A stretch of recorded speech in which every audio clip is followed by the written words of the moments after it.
Rintihan kalbu Afghanistan menjelang Ramadan. Berbaring di tanah hangat ini, resah menekan benak. Sentosa telah lama berlari ke daerah sepi. Selesa telah lama beredar dari rumah diri.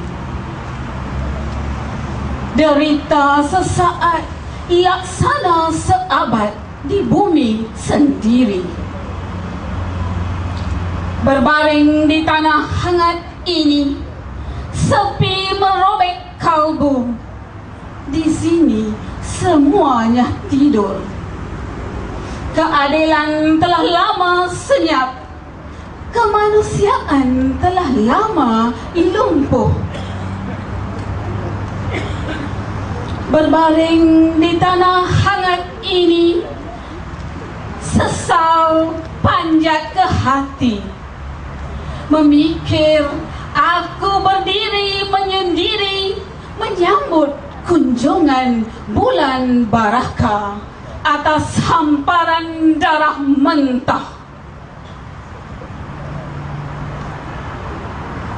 Berbaring di tanah hangat ini, minda bertanya 1000 soal.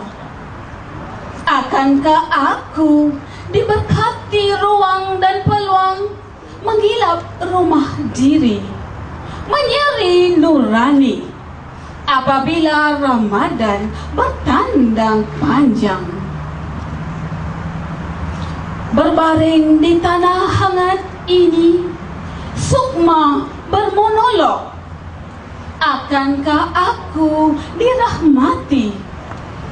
Ketenangan melayari lautan tarawih, mewangi tasik fikir dengan zikir apabila bulan Barakah menambah singgah minggu hadapan.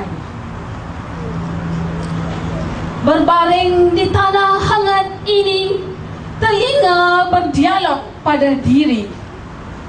Akankah aku dianugerahi kudrat mendaki gunung Kiamulai, meninggi Tugu Sufi apabila purnama Ramadan bangkit menyeri sebuah subuh minggu hadapan? Berbaring di tanah hangat ini, mataku bertanya pada minda, akankah aku dilimpahi berkat?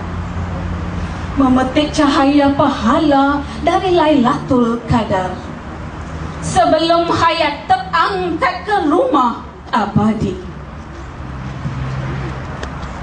Resah dan gelisah telah lama gagah. Luka dan duka telah lama teguh. Hayat dan zuriat telah lama luluh. Sesudah zaman berzaman melebar pengaruh, apakah masih tidak meluruh gelojoh?